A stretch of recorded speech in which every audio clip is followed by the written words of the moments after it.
financial divorce experts, Loudoun Times Mirror, May Brigade, Stone Springs Hospital Center, and Summit Community Bank. Every year we support a local nonprofit and raise funds for them, and this year is Loudoun Cares. Loudoun Cares is going to be our nonprofit through June of 2021 to help make up for some of the deficit we made obviously with the COVID year. We're also very thankful to have our spotlight sponsor with us this morning from the Women's CEO Business School. And with that, I would like to go ahead and introduce Tina Johnson to give us her remarks. Morning, Tina. Good morning, Laura. Thank you. Hello, everyone. So 30 years ago, when I launched my event business, truthfully, I struggled and failed over and over again with every aspect of starting and running a business. For the first 10 years, I had no clue what I was doing. Doing my trade of running events, that was the easy part. Running a business, now that was a different story. I didn't know what I didn't know, let alone how to do it. I would become paralyzed or overwhelmed by making daily decisions. Many days, as I'm sure many of you, I felt like I was on an island all alone. I hungered to find a community of women business owners to lean on for support. It took me years to figure out how to step into, with confidence, the role of CEO of owning a business that didn't own me. Today, I'm happy to say I run multiple successful businesses, and I am passionate about empowering mission-driven female entrepreneurs to achieve independent business success. And that's why I created the Women's CEO Business School. I have taken over 30 years of business experience and crafted a year-long hands-on program to help other women learn the key fundamentals of how to build a sustainable and scalable business. Amy Denton of Divine Wine Tours said, "This program has been absolutely a game changer for me and my business. At the beginning of the year, I was struggling with just keeping my doors open. Then add COVID-19 on top of the uncertainty. I know my business would not have been able to survive if I had not been a part of the business program. Not only is my business in a totally different place and thriving now, but I also am able to hire my first employee, providing me the needed time to focus on the money-generating activities and business growth." Risa Kirsten, owner of Floor Coverings International, said, "The major key component of my experience has been accountability group. It is so powerful to work with other women and be accountable to each other. The energy we feel when working together is indescribable." And Julie Sheehan of CEO Jewel Marie Interiors and founder of Stanford Design Consulting said, "If you are a woman-owned small business and you want to put clear strategies for real growth behind building a business, then joining the program is a must." So I invite you today, if you'd like to learn more about the 2021 class of the CEO Business School, then you can put a little private message into the chat and I would love to connect with you. And in closing today, I have 2 gifts for you. So the first is a free digital gift. All of us are in the process of planning and figuring out what our goals and objectives are for 2021. And I know a lot of people are just counting the days to get 2020 out of here. So I have a goal setting download for you, and Paige will put the link into the chat so you can grab your free gift. We can also send you the link after the event. And then I have a surprise second gift. I have opened up time on my calendar to offer complimentary 60-minute business strategy calls valued at $497. And unfortunately, I can only offer this to 3 people, and I would love the opportunity to work through an obstacle or roadblock in your business. To secure one of the spots for the free strategy call, you can just private message me in the chat. And thank you and enjoy the program. Wonderful. Well, thank you very much, Tina. That sounds very, very exciting. Before we get the program started, I'd like to go through a couple of housekeeping notes. So if you want to go ahead and click on the upper right-hand box for the speaker view on your computer so that you can see Toni in all her magnificent glory. Everyone at this time should have their computers muted. We will have a Q&A session at the end of the webinar. If you have a question, please enter it in the Zoom chat and please provide your name and your business so we can better assist you with your questions. So at this point, we'll kick it off, and I'd like to introduce Teresa. So Teresa Baker has earned her reputation as a national voice in the staffing and recruiting industry, best-in-class standards. As president and the owner of Abtech Professional Resources, she continues to manage and grow a dynamic, award-winning national firm devoted to providing top talent in the areas of staff augmentation and creative staffing solutions. Teresa, I'd like to have you moderate the event now. Thank you. Thank you. Good morning, everyone. This is exciting. I just put a note in there to say thank you. I'm glad to see everybody here today.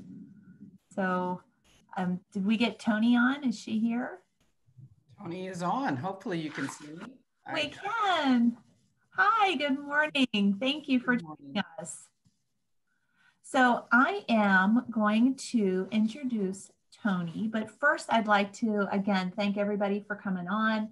I'd also like to encourage everyone to take a little tidbit from Toni, words of wisdom, or something that just inspired you, and go ahead and keep the conversation going by popping it into the LinkedIn Loudoun Chamber posting. That page we'll share with you. So let's share the information we're going to learn from Toni today with those who could not be here. And I did some research on Toni, so I'm super excited to have her here. And so let me introduce Toni Townes-Whitley. She's president, U.S. Regulated Industries with Microsoft. Toni leads Microsoft's U.S. sales strategy for driving digital transformation across customers and partners within the public sector and commercial regulated industries. With responsibility for the 4,900 plus sales organization, wow, and 15 billion P&L, she is one of the leading women at Microsoft and in the technology industry, with a track record for accelerating and sustaining profitable businesses and building high performance teams. So Toni, thank you, thank you, thank you. How are you today? I'm great. Can you all hear me? I just want to check audio and video. Can you see and hear? We good? Okay. Great, great. Well, we have some questions for you, Toni, so I hope you're ready and excited to go with us. I'm thrilled, Teresa. It's great to be back with this group. I was with you last year, isn't it, Tina? It was last year that we were all together. What a year. What a difference a year makes, huh? Okay. I hope everybody's safe, sheltered, and sane. We're working on the last one in our household, but I hope everybody else is in the triad there. Okay. Wonderful. So first question, I know you've made some bold decisions in your life and have a career that inspires us all. I'd like to start today very much in the here and now. As I know, many would like to know about the big initiatives you're working on at Microsoft and outside of Microsoft. Yeah, well, look, I think on the bold initiatives, I think everybody defines bold a little bit differently. You know, for me, I think I've worked in every sort of configuration. I've been a business owner myself. I own my own consulting business.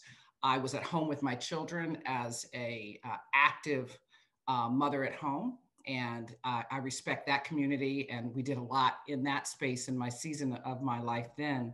I've worked part-time. I've worked compressed work week. I've worked for the government. I've worked for private sector. And so I think when I think of bold moves, I go back to really the career principle, the career progression process that I have used has been one that I've talked to this group about before, which is a diagonal approach to say that in every step of your career, there is a vertical and a horizontal motion. A vertical motion where you are stretching to learn new things, a new opportunity that really, really challenges you, and a horizontal motion where you're applying, as you heard Tina talking about, all the years of experience that she's now applying in this CEO business school. You need both. You need the balance of both, a vertical stretch, which was my move to Microsoft, to move from one Washington to another, to leave all 5 kids and the Cocker Spaniel, to ask my husband to leave CBS News after 25 years, and to move to a town that didn't have Southern biscuits or gravy, very healthy, kale eating people out there. And so, which it was a big move for us to go to Microsoft and to take on a global role at that point for 191 countries that I needed to serve. But before that, I was in a horizontal role where I had become president of CGI and had applied years of learning at Unisys and Arthur Andersen and other places. So really, when I think of bold, I think it's the willingness to see where you are and ask yourself, are you on the vertical or the horizontal? and ensure that you don't stay in any one direction too long. Everybody knows the person who's been horizontal too long. That's the expert. Like, I got this. I don't want any new change. I am the expert in the room. Wonderful, but narrow. Very, very narrow. Very self-gratifying, very narrow. The adventurous, the vertical person who tries something and a lot of our millennials are sometimes stereotyped in this way. I've got to have something new every 2 years, I got to do something new. Well, then you're not giving back anything. You're not applying anything, and you don't know what you know until you have to teach it, until you have to, as many people know. So I would say the boldness is the willingness to make the turn, whether it's towards the horizontal or towards the vertical. And that's what I've tried to do throughout my career. Now, what are the things I'm working on right now? I think you probably know in Microsoft, my team has really been sort of the digital first responders. I've got healthcare, everything from CDC running bots and trying to do triage at the beginning of the pandemic, all the way to all the commercial healthcare providers across the US, that we're all in the same situation of trying to use artificial intelligence so that clinicians and medical people could actually do care versus triaging information. But I also have the financial services. I have Wall Street, all the big banks, all the way to community banks. And they immediately had to do the infusion with the PPP, or the Paycheck Protection Program, through the stimulus funding. They had to infuse all this capital into the market, which we've done before. It's not that we don't know how to infuse capital. The problem is, how do you do that during a pandemic? Most of these banks needed to just do continuity of operations to make sure they could run the bank during a pandemic and a quarantine. And now you've got to infuse capital. So there was the banking industry, the healthcare industry. Then I have every state and local government, every governor calling, from the governor of New Jersey. Do you have any cobalt programmers? One of my favorite calls during the pandemic. Like, we still have cobalt systems, please. Do you got anybody over 60? I was like, oh my goodness, what an ask. All the way to, Governor Abbott in Texas and California and New York. I was every Monday on with Governor Cuomo doing the tech squad, just running apps and running systems for COVID testing. And so when I think of, and then obviously the federal government putting 4 million people in the Department of Defense on our collaboration platform in 3 weeks, that was probably one of the largest efforts I've done in my career. So I say that to say, and let me go back to my love, which is education. Every K-12 school district in this country, every higher ed institution, I literally shut down all the retail stores. If you notice, there's no Microsoft retail stores that are open. What happened to all those people? I didn't let them go. They're all doing help desk to help educators and parents and teachers and administrators in this new digital world of remote learning, which, by the way, very, very tough. I'm a certified K through 12 teacher, and I'm 6th generation teacher in my family. And I will say, very, very difficult time. As you all know, my favorite was the woman, the parent who called me and said, I had no idea how difficult my children were. She actually started to send gifts to to the teachers. Please take them, offering them up almost in an auction, a reverse auction. So how to use the tech. So we've been in every part of the front line. And so I would say to you that my last 9 months, I've learned a lot about remote everything, learned a lot about empathy. My team's so super proud of my teams. I put in chief caring officers. I've never had that role before, but every one of my teams got a chief caring officer. That was an idea that spun up from the team. And that CCO, I tell you, these are some amazing people. They network, they check on people. You think you know your team, you think you know what's going on until somebody's mother is locked in Kansas and can't get to your kids who are in Oregon, and somebody just got COVID. We've lost so many friends and some family members to COVID. So that's a long answer to a short question. I apologize. I'll be a lot more concise, but you got me going on what these last 10 months have been. And in addition to that, obviously, we are now trying to set, I've been fortunate to work on 3 efforts relative to the vaccine and something called convalescent plasma, which will help those who have COVID not take it to lethality. So meaning it's a flu, but it doesn't kill you. And working on the distribution of the vaccine with now the incoming Biden administration, but also with the previous Trump administration. So a lot of work going on, probably working harder and longer and trying to figure out how to unplug a little bit more than I ever have, but lots going on. Well, thank you. I mean, just everything that you talked about, the education, taking the retail store workers and helping the educators and parents and teachers. I love that. Being in the staffing industry, I love being able to retool individuals for other positions. So thank you for sharing that. And then the chief caring officer, I love that idea as well. So hopefully, some of us can take that information and build that in our companies. Let's get to the next question. I know you are quite bold in your leadership philosophy. How would you describe your approach, and what do you do to coach and develop people on your team? And secondly, how do you encourage people to act with courage?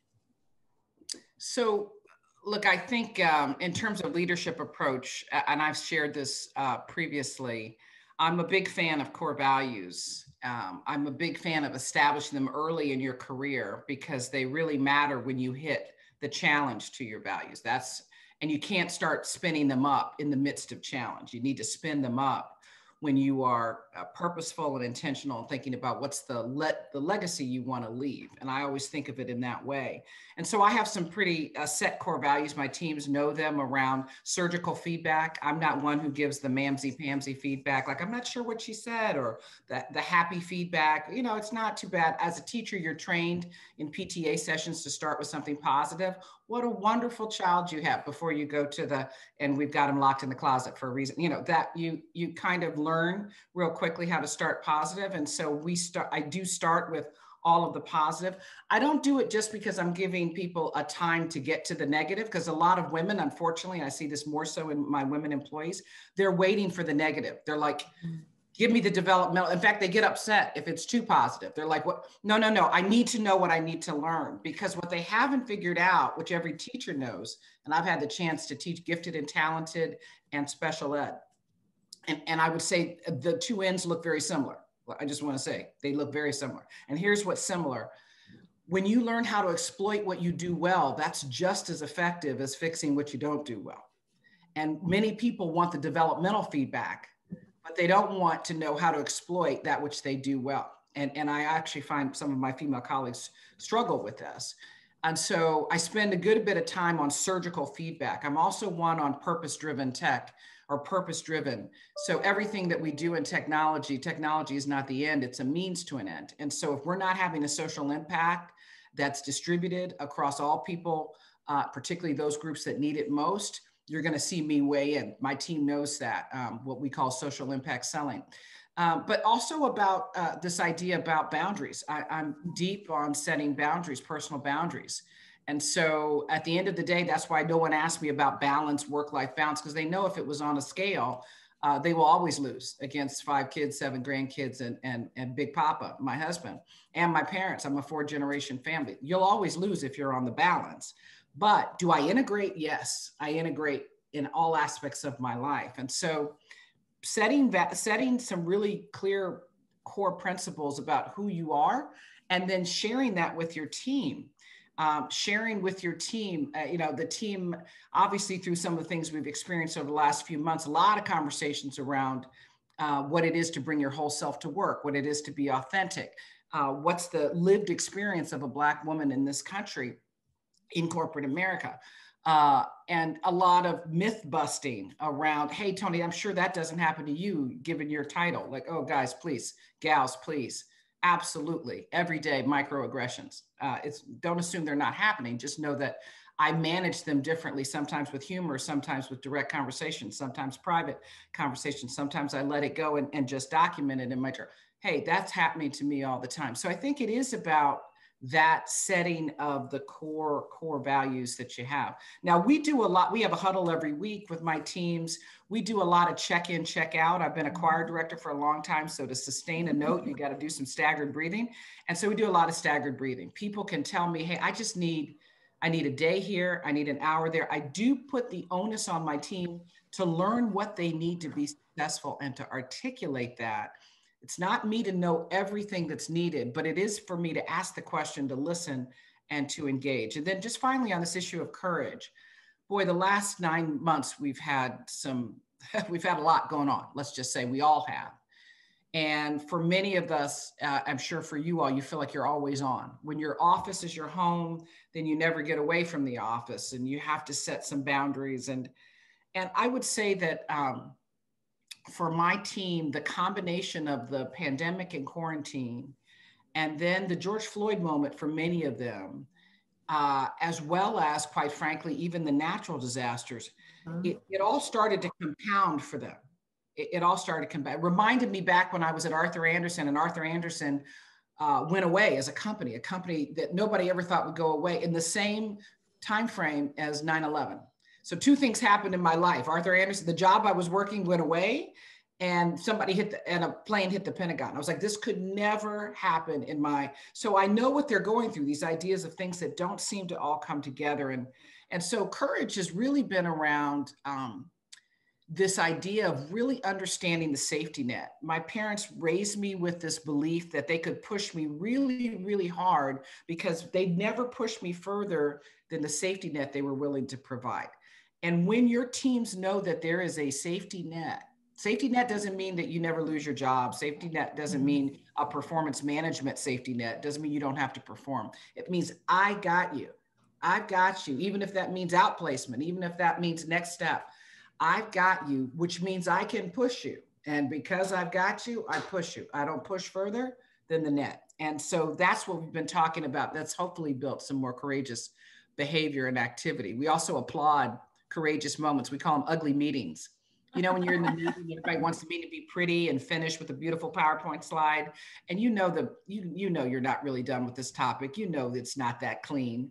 And somebody says, this doesn't even make sense. Let's just stop, start this thing over.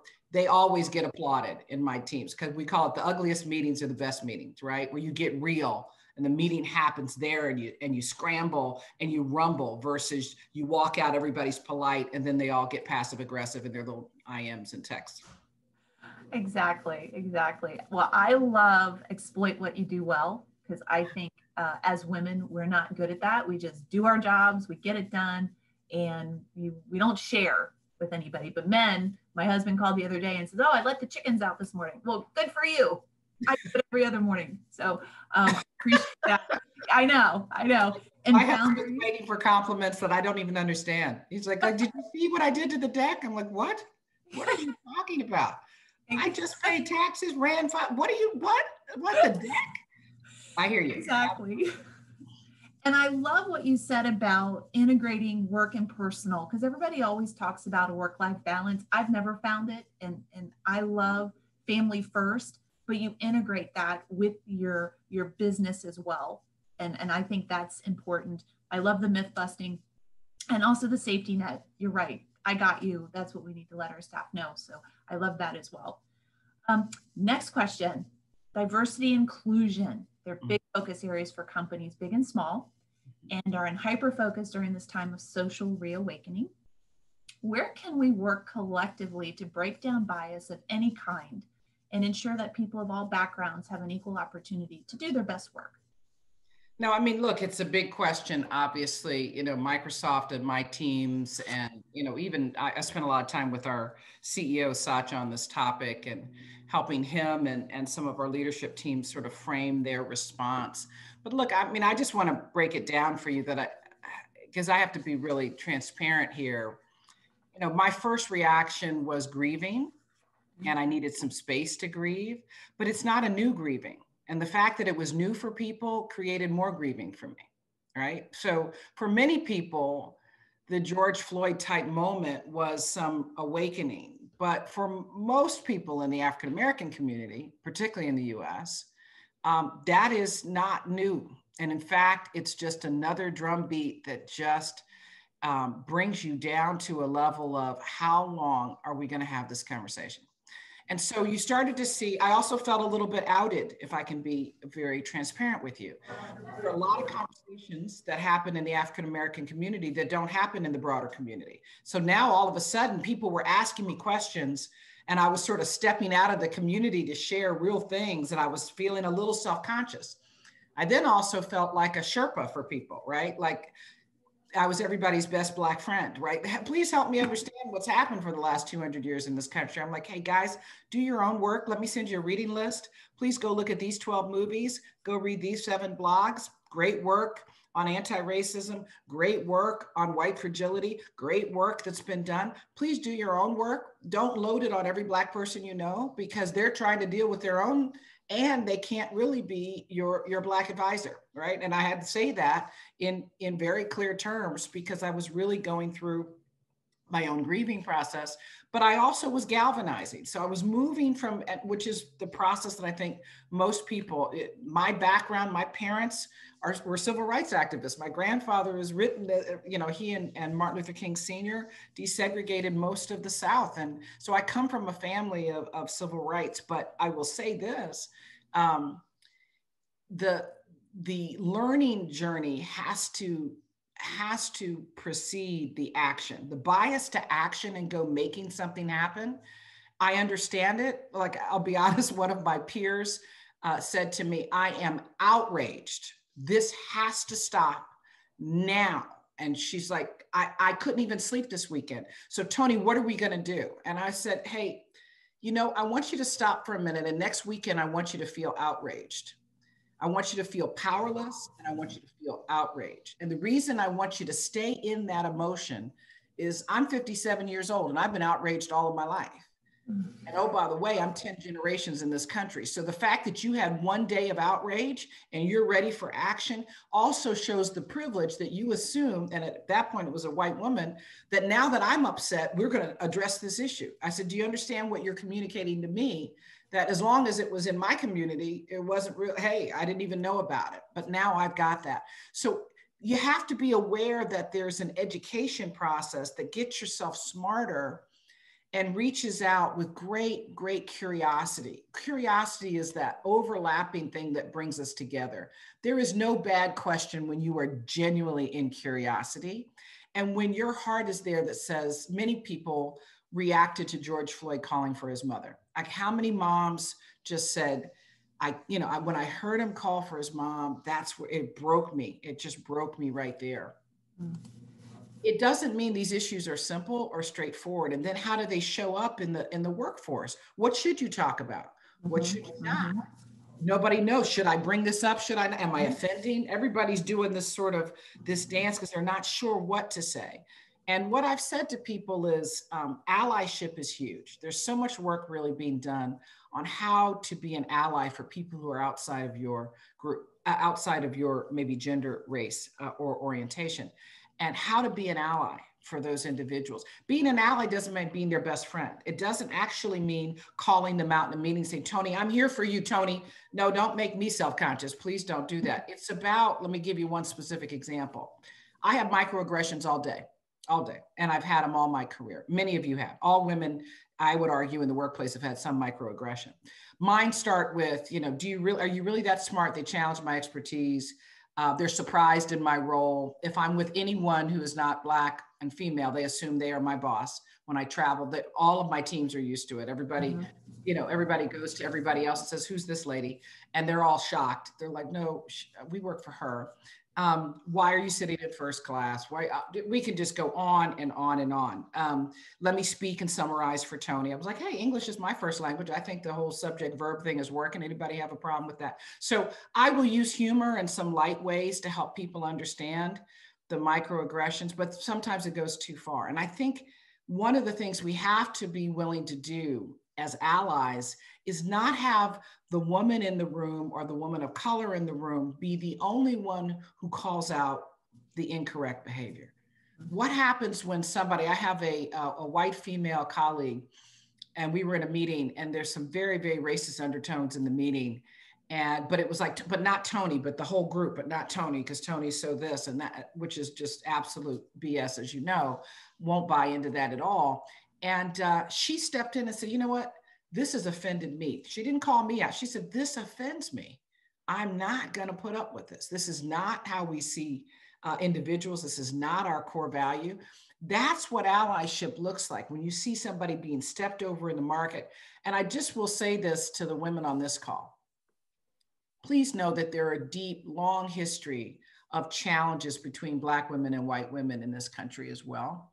Know that there are many women of color that, as difficult as the challenges are for women all up, most women of color have a greater challenge set in the workplace. All of the data just recently out on Black women in corporate America, women in the workplace done by McKinsey, the recent study, in every category, women of color absolutely. Leadership positions, 1.4% of VPs, 1.6% of C-suite. In every situation, they are doing worse.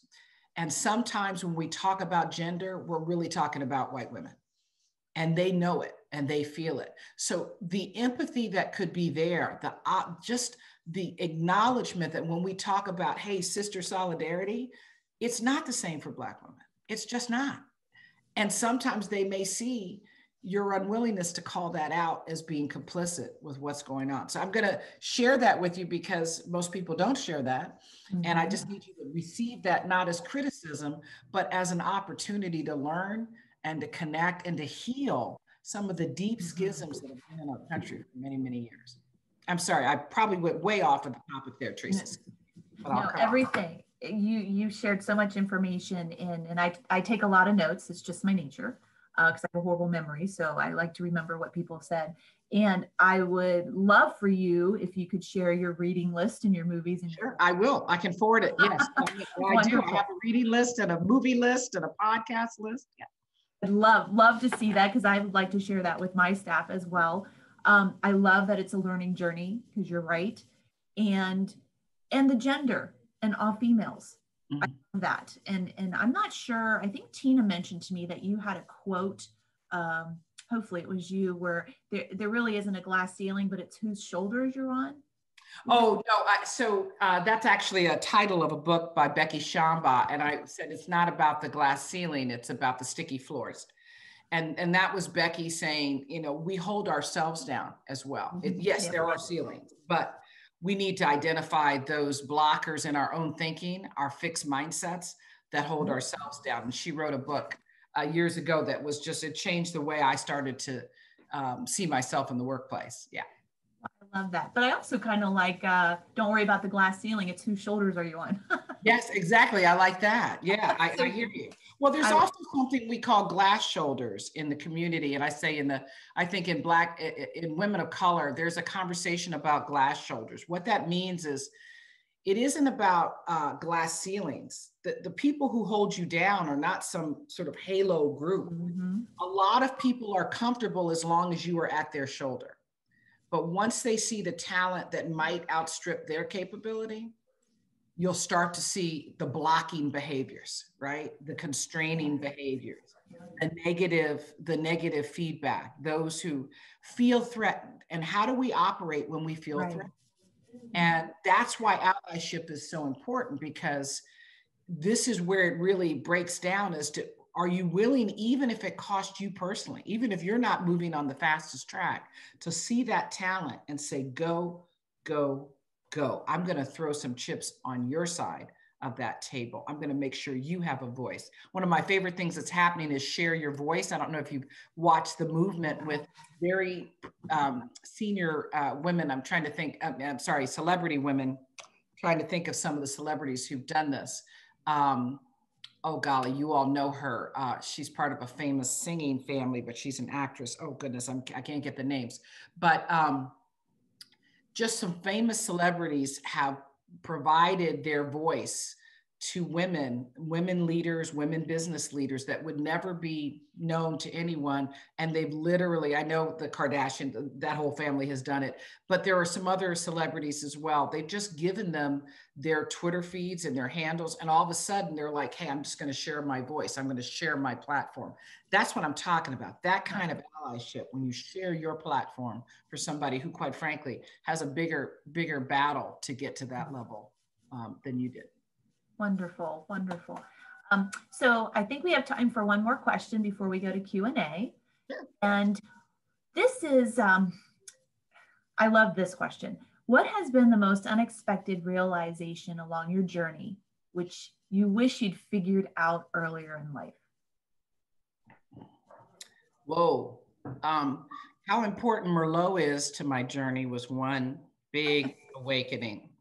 Doing so much better with a half a glass of Merlot every evening is really helping. No, let me, I'll be honest, about a third into my career path, one of my dear friends who actually is working with me now, Patty Obermeyer, but we're working together and I was trying to advocate for myself for a new role in the company. I was trying to advocate. And I didn't realize how bad I was at advocating for myself. I was amazingly good at advocating for my team. I mean, like really good. And I was a mother warrior in advocating for my children. And I'm a second generation mother warrior because my mom is still living and will tell you how amazing her daughter is and has told people that I'm the CEO of Microsoft, which is obviously not my title, but most people in DC think so because of my mother's assumptions and aspirations. So I say that I know how to some of you feel like you could advocate so well for others. And then when you get into your own advocacy, you fall short. And I didn't realize how bad I was until I role modeled with Patty, who comes from an amazing family of legal experts. And she was like, "You're awful." I mean, she didn't sugarcoat it at all. She was like, "Oh my gosh, is that your pitch? That is the worst." And I thought, how could I be so good at one thing and be so awful? So here's the Jedi mind trick she gave me. She said, "Toni, here's what I want you to do. I want you to visualize that you've got your best teammate or your kid in the middle of the table, and they are coming after this person. And you are making the case for why this person needs to be promoted, moved, compensated more, given more, or protected, whatever the verb is you want to use. Every time you do that, I then just want you to swap your name in. I just want you to bring yourself to that mindset that you're making the case for someone that you deeply care about, and then throw your name in until you learn how to care about yourself enough to bring it." And I'm telling you, it started to transform how I talk to my boss. What happened to her? "Oh, good Lord, did you go to a seminar?" is what he asked me. "Did you have a weekend seminar, honey?" I was like, "Oh, here we go." But I say that to say that it changed the way. So I brought it all, and I would then slot my name in at the end. And then I started to build the skill set of really how to advocate. But boy, it really helped me. And sometimes you got to bring, I don't mean like an anger or frustration. I'm saying just think of the full way that you bring energy to a conversation about somebody you would advocate for, and then put yourself in there and say, "Am I worth that?" And over time, that's how I had to do it. The other big learning I had is because I'm generally a bit of a people pleaser on time. I was really, really bad with time management until I started to get a staff around, really, really bad. And mostly just overcommitting. I don't know if I have any overcommitters out there. Feel free to raise your hand if you're an overcommitter. Like every time somebody, "Oh, 2 hands, go Tina." Overcommitters. And so for the overcommitters, I had an executive coach who said, "We're going to fix this right now." I mean, he just watched me for a month and he was like, "Oh, this will, like, you'll be in the grave here in just about a week. This is crazy." And he gave me this, again, Jedi mind trick that instead of saying no, because 12 coaches had said, "Toni, say no." And I was like, "Okay." And I still said yes. And he said, "Just say when, replace the word no with when, then take it to the calendar, have someone manage your calendar or have the technology manage your calendar." So the calendar is the bad guy because all you do is push it to when. And when you see you can't actually do it based on the calendar, you're not saying no, calendar is saying no. Oh my goodness, life got so much better. I re-met my husband. I saw what the kids look like. I mean, life changed just by saying when. And so I know these sound like small things, but they actually change the way your time is all you have. It's so precious. Mm-hmm. And knowing how to manage that to the highest priority, highest value is a real skill. And I just did not understand that in the first 10, 15 years. I'm getting there. I'm getting there now by using my calendar. I love both of those Jedi mind tricks that you did. And I need both of those Jedi mind. I don't know if anyone else has the same challenges, but. Absolutely. Thank you. Thank you. So I have a question to everyone in our audience today. At a time when we are all overextended in new ways, what are the things that we can focus on to lift each other up? Well, I deeply believe when you start your day with your teams or with the folks is to check in. We do 2-word check-ins. I start every meeting. Somebody just gives me 2 words. "Where are you?" In 2 words, you can say a whole lot. You can get my favorite was, I'm pissed and proud, or, but we get these kind of weird left and right kind of check-ins. I feel up and down or congested and cranky, whatever it is. You get the 2-word check-in. And we check in and we check out of meetings and time together. It's a way of saying I care enough. And then I follow up with everybody who's got a check-in that really kind of, turns the corner kind of check-in, where people are deeply sad or deeply fatigued. And I remember a check-in that I had done. And to be honest, I had just lost a friend to COVID, had just done a online funeral. And I just had no energy. That I was like, I'm done. I let everybody check in, and one of my team caught me. They're like, hey, Toni, what's your check-in? And so I was trying to kind of go around it, and I threw my check-in out there, and 3 of them called me afterwards. That's what I love about the check-in, because you don't have time to reach out to everybody. But and obviously I've got some big teams, but that 2-word check-in has been something that's changing the way we kind of gauge how we're doing. The other thing is, everybody has a different love language for anybody who's studied the love languages, but, I've been sending out just little gifts. I mean, they're the smallest little things, but it's amazing how cheese popcorn has changed the world for my team. They're like, she's the best leader in the world. I'm like, okay, guys, it's white cheddar. Everybody take a deep breath. It was like a little bag but it's the moment that you take to just do that has been helpful. The other thing is, I do believe in this staggered breathing piece, which is giving people the permission to tell you what they need, making that really comfortable, making that really, really easy, having absolutely no judgment, and making it happen, getting be high integrity. And so my team's been doing this tap in, tap out. They don't necessarily need a week of vacation. I need a half a day. On Thanksgiving, they said we need no internal meetings the whole week. We just need to be able to, it was phenomenal. We shut them all down. Everyone. I mean, my boss was like, what do you mean? I was like, hey, gone. Sorry, gone. And so I do think that there's something about listening intently. There's something about acting with grace and gratitude. And there's also something that says, don't presume you know. That's the biggest gift you can give people. Don't presume you know. Please don't connect them with, oh, I know exactly how you feel. Worst sentence in the world. You have no idea. You really don't. And so I was talking to a very senior person, Special Operations Command down in Tampa. And this is an amazing woman who runs a huge part of the operation. And here we are talking about tech. 3 weeks before that, she lost her mom. 5 weeks before that, she lost her dad. Her dad gave up his bed to a COVID patient, came home, died the next day. Mom, 3 weeks later, passes. And she's having this conversation. I mean, she is on it tactically. I'm like, hey, how you doing through the pandemic? Just a little side thing. And she's like, she literally says this, and we keep going. And I'm thinking, whoa, how in the world are you managing? And I paused and I said, look, I don't even want to presume I know anything about what you're going through. Maybe this clip level and this tactical discussion is exactly how you're going through it. But if you want to pause, if you want to go there for a minute, I just want to open up this conversation to go there. And we went there. But I gave her the permission because I don't know.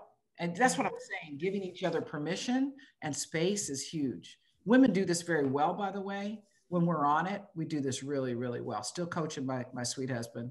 He's like, I thought I gave you space.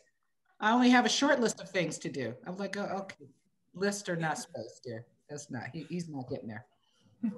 Well, I love the 2-word check-ins. Tina does that in her program. She has a 1-word check-in. And I can even do that with my husband and my daughter. So I'm going to do that with them. And I love the staggered breathing piece. I think that's wonderful. And the little things for your staff. We do a lot of that for our staff, and a card in the mail goes a long way. I do have a question from one of our audience members. Do you have any words of wisdom for women who are in predominantly male business? How do we overcome the intimidation and lack of trust in ourselves? Well, I've always been in a predominantly male business. And when I was in school, I was taking economics, and there were 3 women in the economics program at Princeton when I was going through. And our professors literally asked us if we wanted to stay in the program since there were so few of us. What an interesting question from a professor. And as soon as he said it, of course, I was like, I will run the economics program. Like I was just about to kill the guy, right, physically. And so, look, I do think, though, that I start with, this is probably not where people expect me to respond, but I start with a core value around positive intent. I assume positive intent. I could be wrong. I could be messing up. I could be missing a lot of negative stuff, but I just choose to believe that most people, the majority of people, operate with positive intent. Maybe because I'm married and gone through seasons of, just total talking past each other, 5 kids that, good Lord, they're as different as night and day. The 7 grands are showing me a new way. My parents, who are still part of my life, but I can tell you that we miss it all the time. And yet I know there's positive intent. So I start there. And when you start there, boy, it relieves half of the challenge, because as long as you believe someone has positive intent, you can help coach people on how you want to be treated. You can coach people on how to treat you. I've been coaching many. I've coached so many bosses on how to treat me. This is what works. This is what doesn't. I'm an athlete growing up, 4 sports, played in college, professional tryouts for the Mystics. And so what you learn in sports is, like, I know what coaches work well with me and what doesn't. You want to motivate me, these things work well. You want to throw the chair and get mad, scream at me, great. I probably will miss every free throw. So you have a choice on how you want to get the best out of me. And I think if we look back, every one of my mentors that promoted me to a major position was a male. So this idea that we have to learn how to engage and feel confident and understand that there are differences and there are expectations, and sometimes there are microaggressions and stereotypes. But at the end of the day, it isn't about just finding a female network. That's huge. But we've got to bring men to a greater understanding. And sometimes some people may disagree with this. I have seen a range of, I've even talked to some of my peers about the world they want for their daughters. It's interesting to watch someone shift from the world they're in to the world they want, and see themselves as both obstacle and path. You want another Jedi mind trick? Just ask about the daughter. Ask about the wife, the sister, because that's where you get it a little more personal. I will say that a couple of things that are really important. Whatever you are articulating, hold your voice. Do not offer up your narrative to anyone else. You can't outsource your own narrative. You just can't. If you believe it, even if people disagree, or if it doesn't get implemented, or if it's growing and you're changing and you're morphing into something, hold your own voice. Don't have someone else speak it for you. And you don't have to do that in a rude way, but I see this happen with women all the time. They lose their own voice and their own narrative, and they seed it. They literally seed it in a meeting, in an environment. They say, oh, I'll just work behind the scenes. I'll just work harder. Like, okay, that's dumb. The people who say, I'm not political. Oh, so many ways. I don't want to be political. Dumb. Very dumb response. I don't even understand that response. It's not about being political in terms of using people or hurting people, but every organization is a chessboard. If you don't know the positions, you don't know the moves, then you probably are on the front line called a pawn, because everybody else on the back line, they know what's happening. And it isn't about being unscrupulous. You hold your core values, but look at the moves that are happening. Look at the opportunities. Set a 3-year plan. Understand who the influencers are. It's not always by title. Understand that sometimes you do have to be twice as good. That is true. And I know when we're trying to get to a place where we don't, there are times where I have had to be triple, and my numbers have had to be pristine. I know that.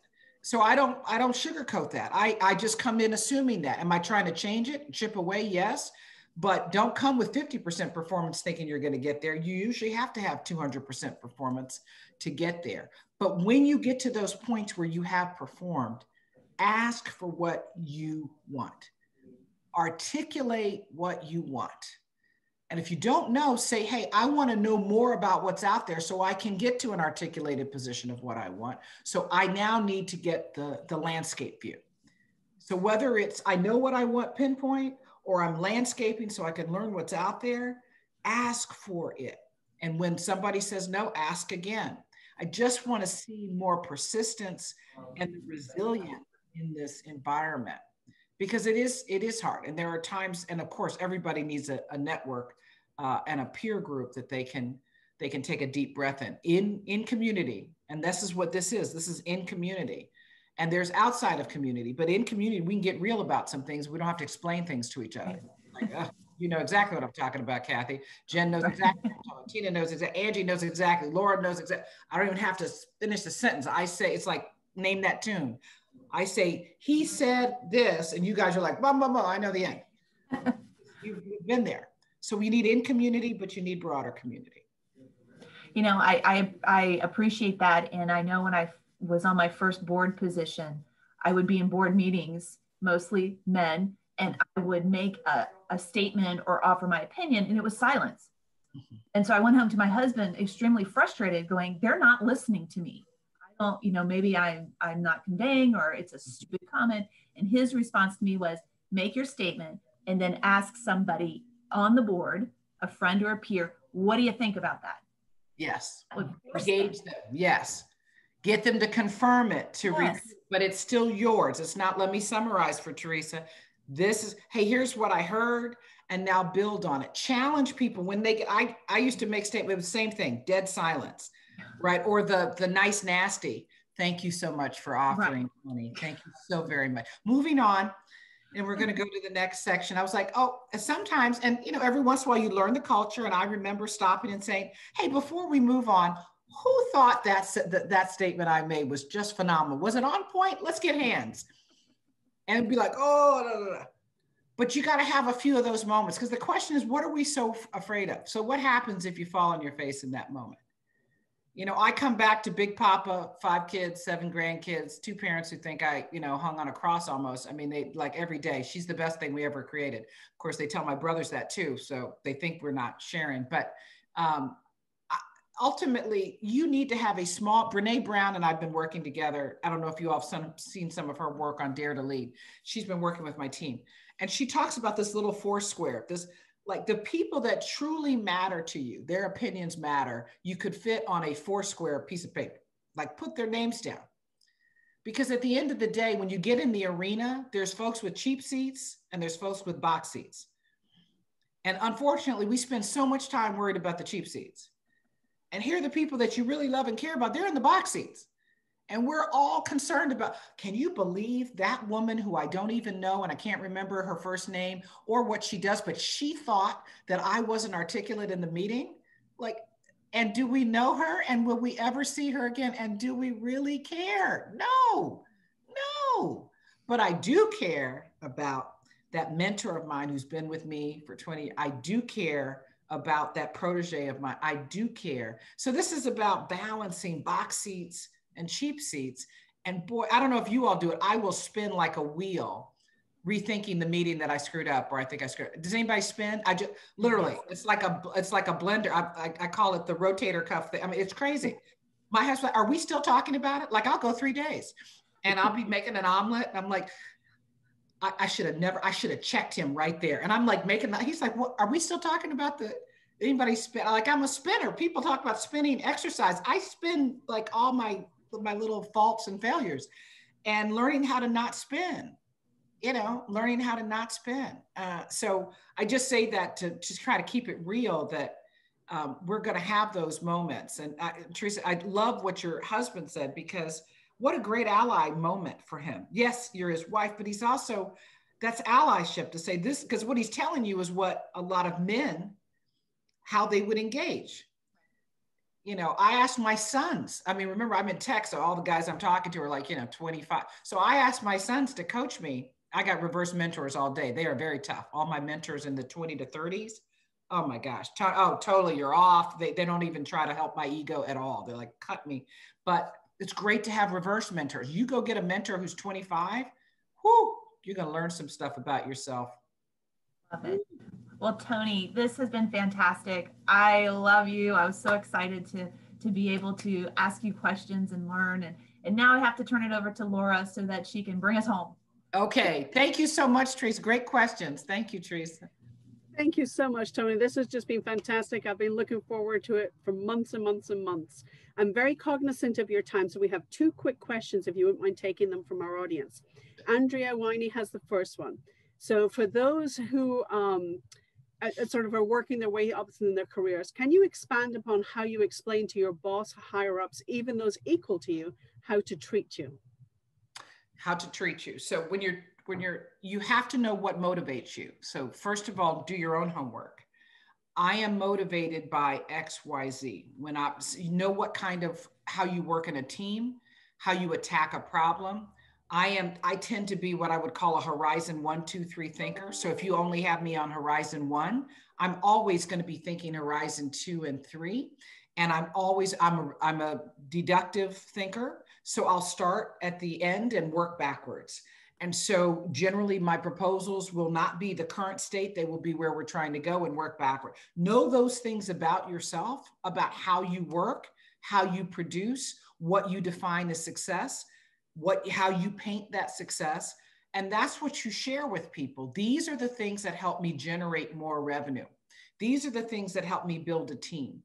In other words, know yourself well enough to know what are the things, the conditions, and then know who you're talking to. Talk to someone who can help create that environment. Don't waste the time with someone who can't help you create the environment. So if you're talking to your boss and you know in a team, hey, I'm really an introverted thinker. I process, I need about 24 hours to process, and then I come back with just gold.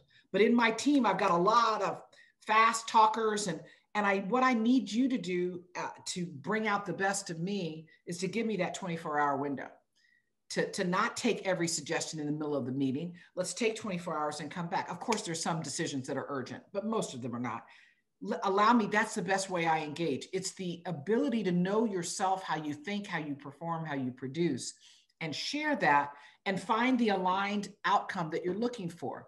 Of course, what is your boss looking to do? Or what is your supervisor, your peers? They want to succeed as well. So find the shared outcome and explain how you bring the best towards that outcome and specifically what they can do to assist you. People who come in and say, I just need help with my career. Okay, that's about as broad as let's go solve world hunger. Not helpful. What do you want me to do with that? So let's get specific about how people can help you. Thank you very much. All right, and so here is the last question. Yes. Kathy Hogue has asked, Toni, besides the Merlot, what is something you do to unwind? I don't know if I have. I always say that I never have had a hobby since I played sports. I used to play a lot of sports, and I don't do that anymore. I will say I've been working on a screenplay forever. I love to write. If it ever gets published, you guys hang in there. I'm waiting for my Academy Award acceptance speech. I've been practicing it, but I haven't finished the screenplay. So I like to write. I love to analyze movies and write both in screenplay as well as in fiction and nonfiction. And so that's one thing. I love to travel, and I'm an offbeat traveler. You know, if everybody goes this way, I find a little hut somewhere because I'm a former Peace Corps volunteer, and I think I'm reliving that experience forever. But mostly, I'll be honest, I still play the piano. I still enjoy that. But mostly, I just enjoy playing with my grandkids. I mean, my kids are fun, engaging. We travel, we do stuff. We play game night. We're competitive. We throw the Monopoly board at each other. It's 4 generations. I love being around my parents. And so I don't know, my husband's the youngest of 8. It's a huge family. Thanksgiving is normally 75 for us. So I don't know if it's that I have any hobbies or just I have all this sort of eclectic time in the house with these crazy kids. But great question. Thank you. Thanks, Kathy. That's wonderful. I honestly don't know how you've managed to fit everything into your 50 plus years. I mean, you've lived enough life for 100 years at this point. Thank you. That's the blessing. That's the blessing that I do feel is that we've had a lot of life, and that's why I feel a lot of responsibility to make sure we do a lot for this country and we do a lot for this planet. So thanks. Well, you certainly do. Thank you. So you certainly do. So I will close it up. I have additional items to put in my toolbox. When is terrific. Also, you know, when you're sharing your voice, your personal boundaries, 2-word check-in. I mean, my list goes on and on and on. So I thank you ever so much for spending this time with us today. And I'm sure everyone will join me in a big round of thank you, and be well. And I look forward to seeing you again soon. Thank you so much. I really enjoyed it too. Thank you. Thank you guys. Take care. Bye-bye. Thank you. Take care. Thank you so much. Bye-bye. Thank you. Thank you.